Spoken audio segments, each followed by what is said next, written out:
Myanmar থেকে সাগরপথে মাদকের চালান কক্সবাজারের চকরিয়ায় প্রবেশ করছে এমন সংবাদ পায় পুলিশ, কিন্তু সাগরপথ হওয়ায় কিছুটা চ্যালেঞ্জের মুখে পড়েন তারা।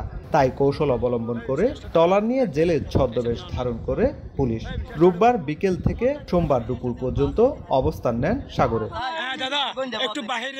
পুলিশ জানায়, বড় একটি ট্রলার হতে সাগর থেকে ছোট নৌকায় তুলে দেওয়া হয় 5টি ড্রাম। নৌকাটি যখন সাগর থেকে নদীতে আসে তখন পুলিশ তাদেরকে চ্যালেঞ্জ করলে পাচারকারীরা পানিতে ঝাঁপ দিয়ে প্যারাবনের দিকে পালিয়ে যায়। পরে নৌকাটি তল্লাশি করে 5টি ড্রাম ভর্তি ইয়াবা উদ্ধার করা হয়। ওখানে সহউপস্থিত সাক্ষীদের সামনে আমরা এগুলো জব্দ করি এবং 125 কার্ড, প্রতি কার্ডে 10,000 পিস করে 12,50,000 পিস ইয়াবা আমরা জব্দ করি।